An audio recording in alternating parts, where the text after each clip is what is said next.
Hey everyone, welcome back to the Trendcrusher podcast. I'm Peter K. This week on the episode, I've got Ezra and Michael, the guitarists of UK death metal act Vacuous. If you are also a death metal fan like me, you would have noticed there's a rise in death metal acts from the UK, so I was definitely curious to talk to Vacuous about it. Their latest album, In His Blood, is out right now via Relapse Records. But before that, there was another really cool release out recently which I wanted to play a track from. SCOUR, the black metal act fronted by Phil Anselmo.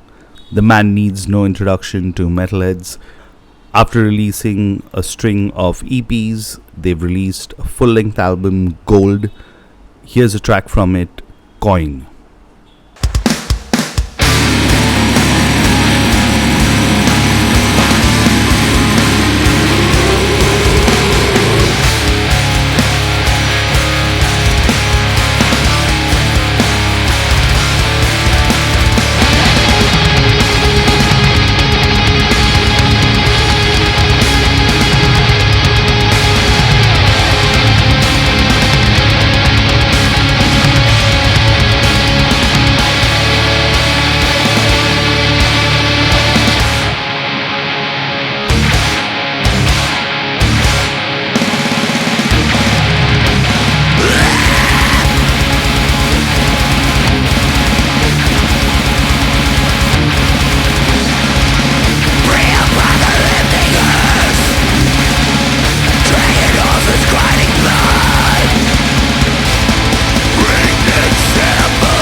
And that was Coin from SCOUR's album Gold.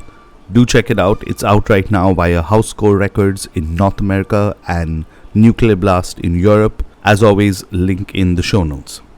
Now on to my chat with Michael and Ezra from Vacuous. Here it is. So hi Ezra, hi Michael. Welcome to the podcast. Hey Peter, how's it going? Okay, now since it's two of you, and this is audio only. So do you want to quickly introduce yourselves? Let's do this alphabetic order because it's easier that way, I guess. Sure. I'm Ezra. I'm one of the guitarists in Vacuous. I'm not sure what else to introduce myself with, so let's move to Michael. Hey, I'm Michael. I'm the other guitar player in Vacuous. So, yeah, thanks for having us. Yeah, thank you. So, first, just to kind of get quick reactions from you, we're talking a little over the month before your release of your album In His Blood, which is out via Relapse Records. How does it feel, now that the album's almost ready and you're doing press around it? It feels good. I think um, it's been a bit of a weird feeling because like it's been done on our end for so long. Like I think like Ezra and I recorded our guitar parts in September or October 2023. Yeah, So wow. it's like yeah, it feels like we haven't been able to talk about it for so long, and now like we can everyone's kind of catching up to where we've been for the past year, which is nice. Is it similar for you, Ezra? Um, yeah, I agree. It's kind of been one of those things where it was more or less done so long ago that now it's just nice that we can start sharing it. And I mean, in a month exactly, it will be out in its entirety. So it will be nice for everyone to have access to it.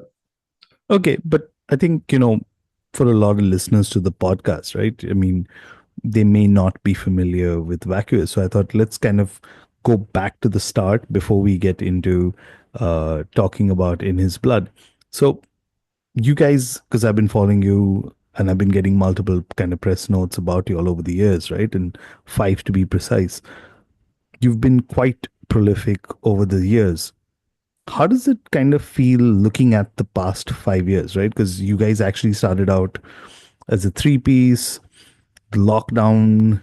I mean, I barely remember the lockdown right now, to be honest, right? And even Yeah. though it's only been Mm. like 3, 4 years, how does it feel like for you all as a band? I mean, I believe Michael, you were one of the original members of the Yeah. band, right? So at the beginning of the band, it was myself and Joe, who is our vocalist. At the time, he did vocals and drums, and our former bass player, Damien.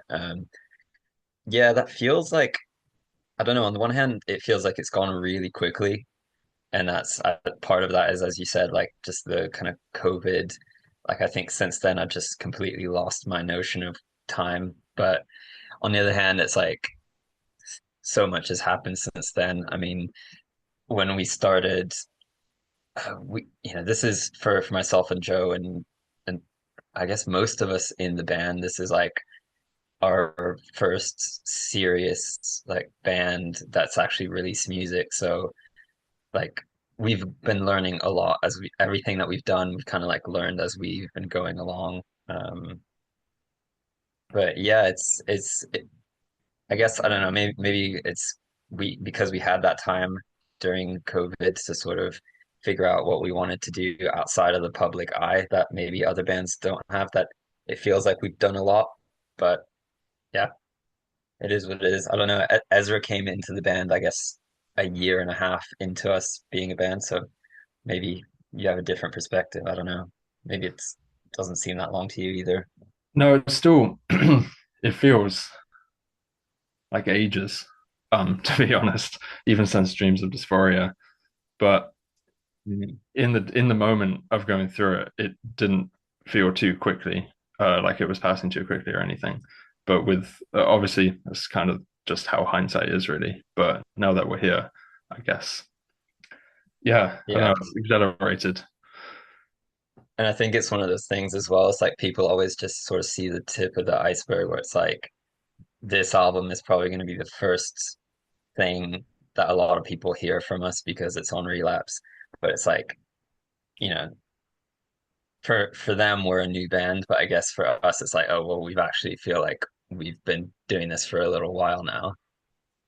Yeah, and hold that thought on Relapse, right? Because I think that's also something I'm very curious about and how that's kind of shaped In His Blood. But coming to the album itself, right? And thanks for sharing that because I think a lot of us look at COVID lockdowns very differently depending on which part of the world you kind of lived in, right? But now that you kind of mentioned that you guys actually recorded your guitar parts a year and a half ago, quick question I kind of always ask bands is, when was the last time you actually heard In His Blood is in its entirety? Um, Fairly recently. I mean, we're in the process of practicing for like our album release show. So, um, yeah, I don't listen to it for pleasure, but I listen to it because I'm we're practicing it kind of thing. So there's not a day that goes by where it's not like the songs aren't kind of in my mind in one way or another. Yeah, because of that gap as well. It was kind of there was a period where we knew we weren't going to be playing these songs live, so we could kind of forget about them almost. But now, because we're preparing for the release show and everything, they're quite on the forefront of our minds just for practice reasons. And I think and I definitely want to bring this up now, right? I mean, the fact is, while I was looking at your discography, very early, one of your albums, which was, let me get the name correct. Yeah, Dreams of Dysphoria, right? And I was looking at the review on Angry Metal Guy, who's not the nicest, let's just say, to most metal acts, who actually gave it a good review. You were named like top 10 death metal releases by certain sites and stuff like that. With that in the background, and at which point did Relapse come in? Like, were you already signed to Relapse when you all kind of worked on In His Blood, or did that come later? That came later. So we actually Okay. didn't really know who was going to put it out as we were working on the album. It came about, and like I think all the credit needs to go to a friend of ours who runs a record shop in London called Crypto the Wizard. Um, so it's based in East London, and actually in the basement of that shop is a recording studio called Holy Mountain, which is where the album was recorded. And it just so happened that um, we had a good relationship with the guy who owns the shop, Charlie. He knew that we were doing that album and that we were going to be looking for labels. And a representative from Relapse was in London on a business trip. I guess they had some kind of link because he ordered wholesale or something like that for his shop.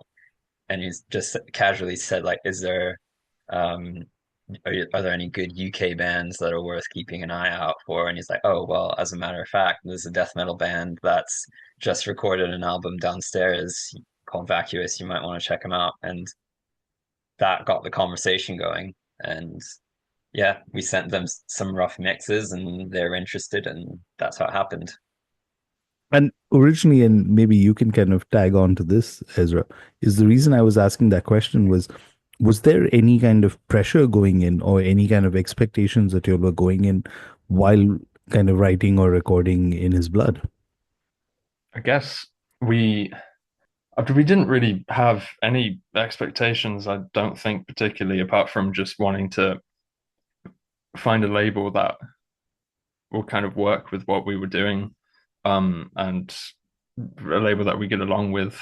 But I guess we had aspirations, and Relapse Records is one of them, along with other labels like Profound Law. And yeah, but I guess we weren't expecting anything. We were just happy to see where it kind of flowed and where it took us.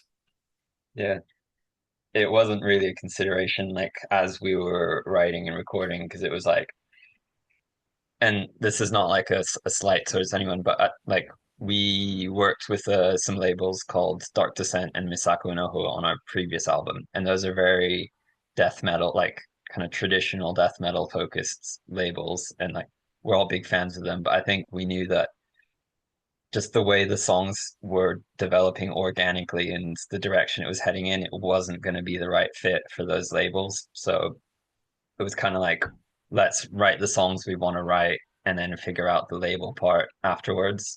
That's Yeah. how we approached it.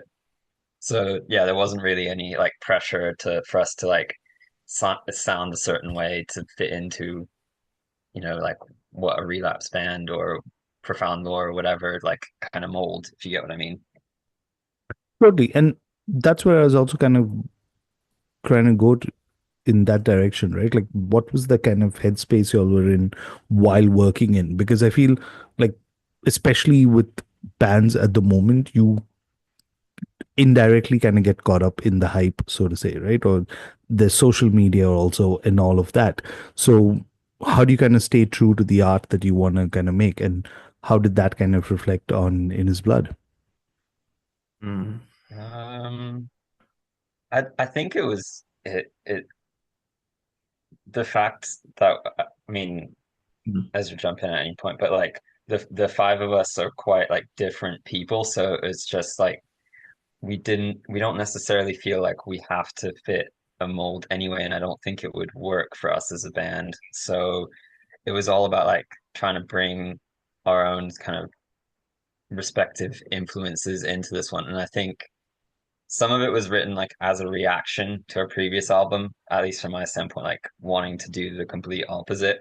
And other bits was just like trying to see what risks we could take and how far we could go with certain ideas, and everyone was on board with it. Yeah, So yeah, I agree with that. It's kind of each member of Vacuous kind of has their own individual tastes to a certain point. So the album kind of just represents a cauldron of various ideas and various just reaching and grabbing all different types of influences, really, but no specific criteria followed or anything. Okay, hold that thought, because I think since we're talking about the album, right? Let's give everyone a taste of In His Blood. So, Ezra, since you're E, we go first. Uh, what would you say is a track that kind of, set the ball rolling for what we hear on In His Blood? Like, what was the track that you all felt that, fuck, this is where we kind of reach that direction that we really want to go to? Michael, feel free to jump in first if you've had thought about this. I want to hear what you say. I think I know it's hard to pick because there are some songs in the album which are more kind of vacuous sounding, based off of like the sound of Dreams of Dysphoria. So I guess in terms of getting the ball rolling, I will just stick with the title track, In His Blood, because that gets the ball rolling. I mean, that was where the ball rolled from the previous record, and then it continues going down the other tracks that have various different elements in them, which you're seeing here. But yeah, I'd go with In His Blood. It's got that, I think ages ago we classed ourselves as like writhing death metal. It's still got that type of vibe to it, with more clashing sounds, it picks up where the last album left off, and then kind of paves the way for what comes next. Yeah, I think that's a good choice. I mean, there's a reason we picked that one as our first single. Yeah, it's got like the hook. I think it's like it's what, as I said, it's like what we did before, but it's also like it's our first time as a band using traditional song structures for like a verse, chorus, and having like a deliberate hook, which is not what we did on the previous albums. And it felt really kind of refreshing once we actually did this really obvious thing that other bands do, but for some reason we hadn't done. So if you haven't already heard Vacuous and wondering what both Ezra and Michael are talking about, well, here's the title track from their upcoming album, In His Blood.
And that was In His Blood by Vacuous of their album In His Blood.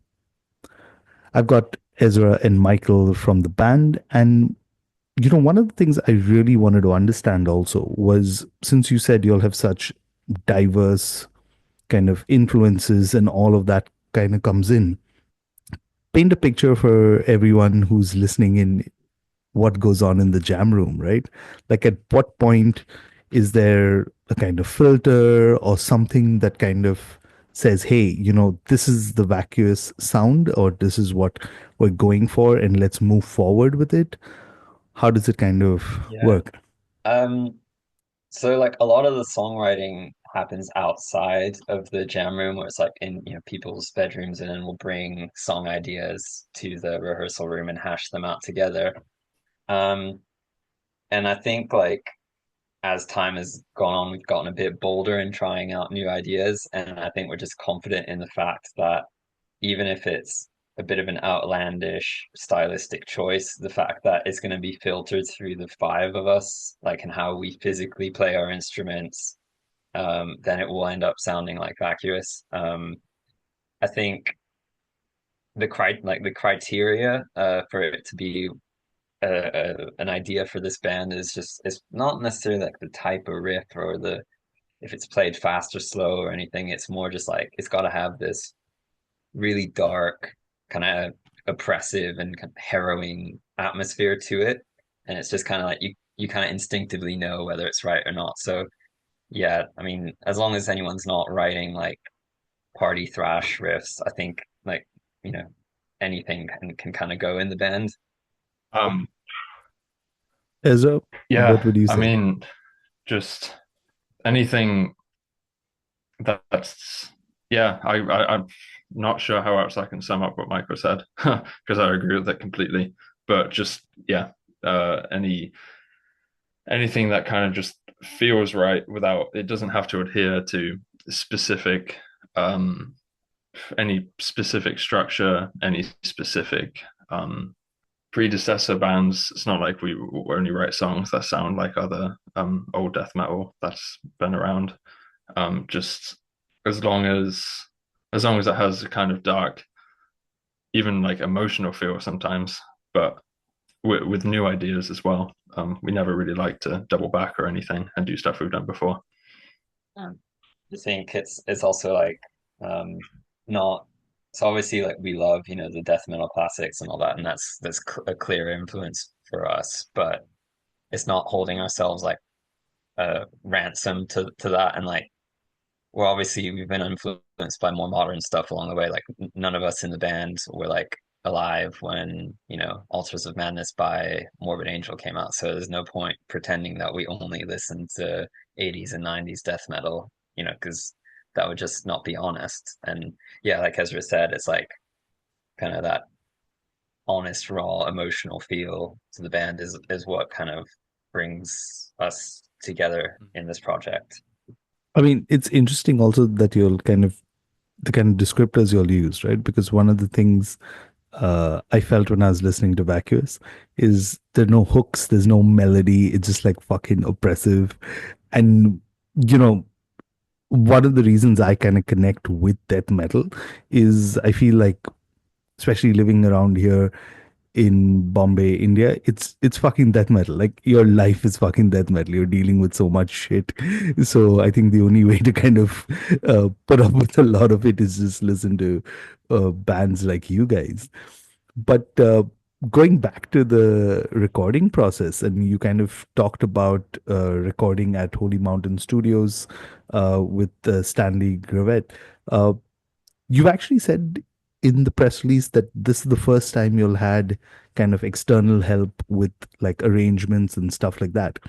Uh, how's that been for you? I mean, like, I do understand, like, from a creative process, getting someone else from the band, but if you could just kind of describe that relationship and how was So that process? yeah, I mean we've been to professional studios before, but and the like engineer there has, helped us with arrangements and stuff and getting things to sound a certain way. But the relationship with Stan was that we worked with him on a single first, and he was someone that we saw socially as well, and we developed like a solid relationship, and we were sending him like rough sketches of songs like months in advance before we recorded with him. So he knew the material. He was giving us suggestions saying like, hey, maybe how about you move that verse riff, here, and maybe shorten this or lengthen that. So he was giving us constructive feedback on the songs themselves, that's something new. We've never had someone like analyze the stuff that we write before we record it and like give us some genuine feedback. Obviously, like it's at the end of the day, it's our band, and we can say like, no, this is how it is, and we get to decide. But yeah, it was really helpful. He made himself available to like help us record some pre-production demos, which is not something we'd ever done before. Just like actually going into the studio and doing a dry run of some of the songs. So yeah, I think he put a lot of himself into the record as well, just like making sure he put in the time to experiment and figure out the right tones, the right effects. So yeah, I don't see how the album would have turned out the same way without him, to be honest. Yeah, no, Stan's the best.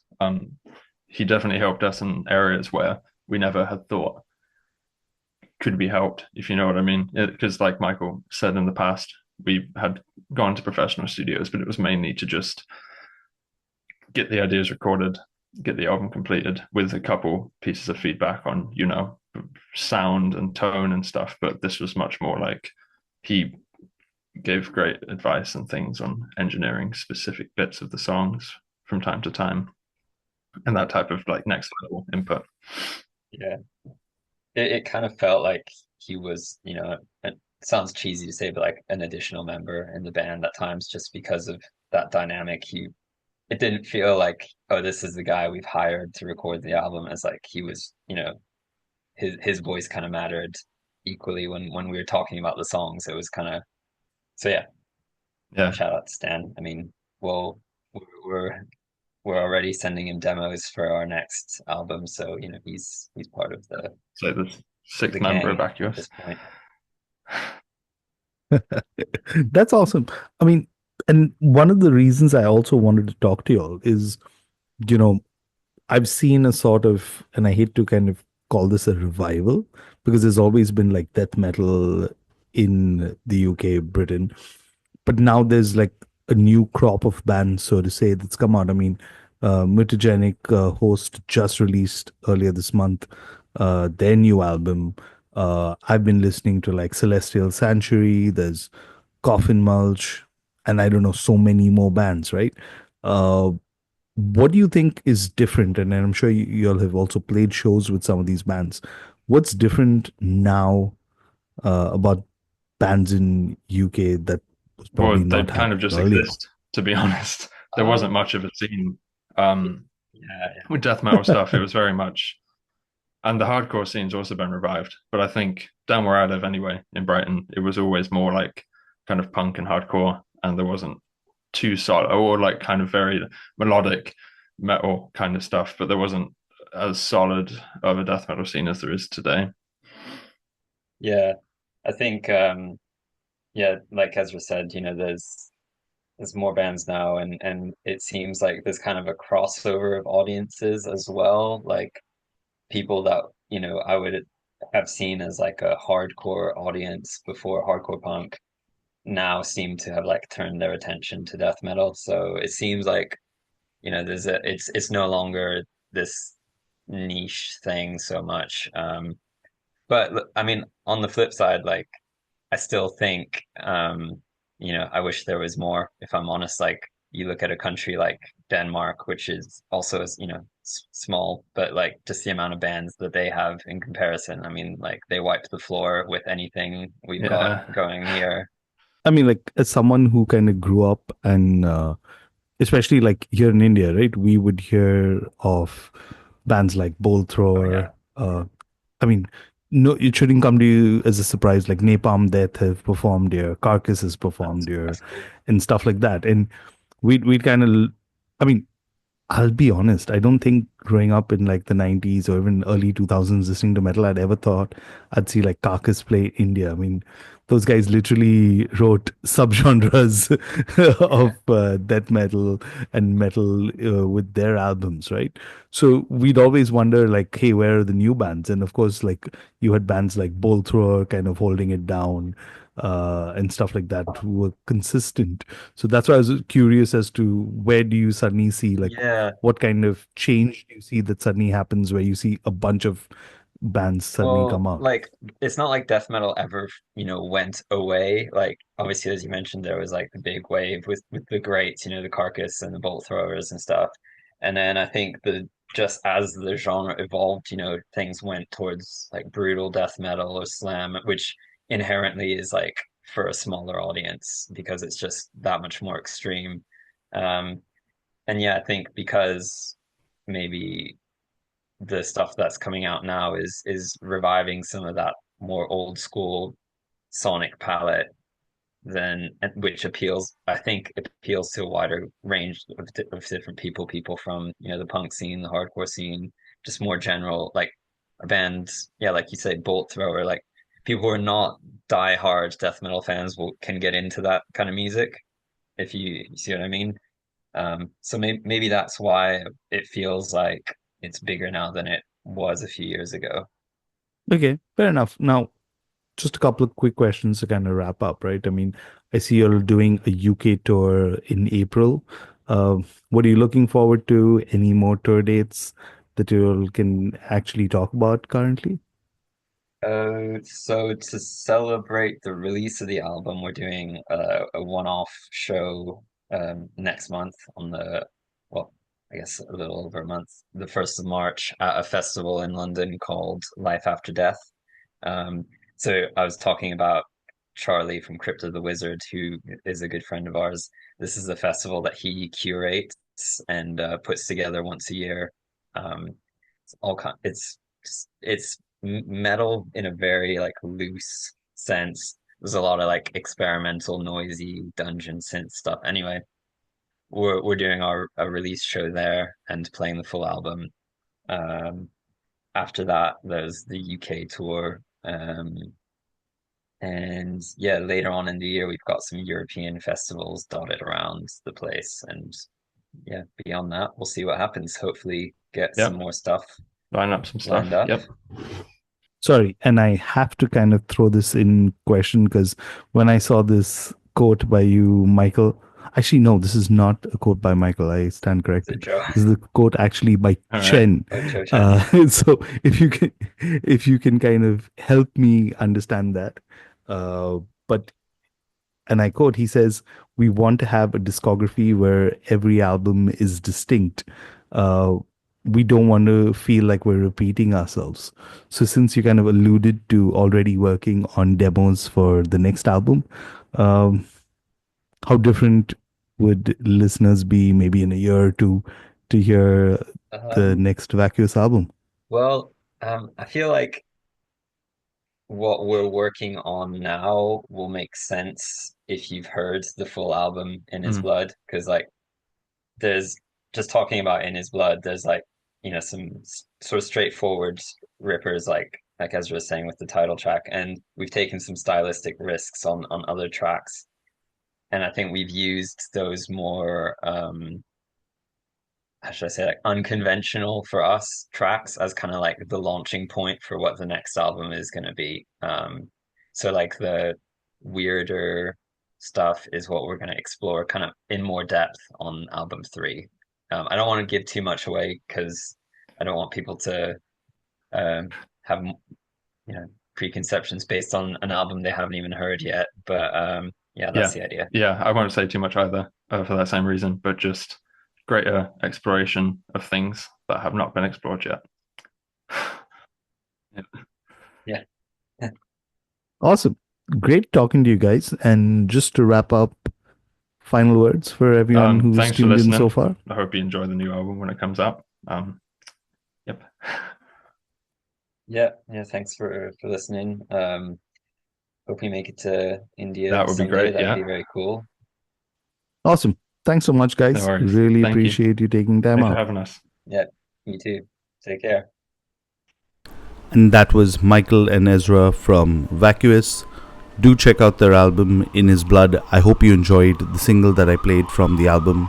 Links to pick up a digital copy and merch in the show notes as always. Do hit follow or subscribe on whichever podcast platform you're listening to this episode on. Follow me on social media. I'm Trendcrusher on all social media platforms. That's all for this episode. I'll see you all very soon. Cheers.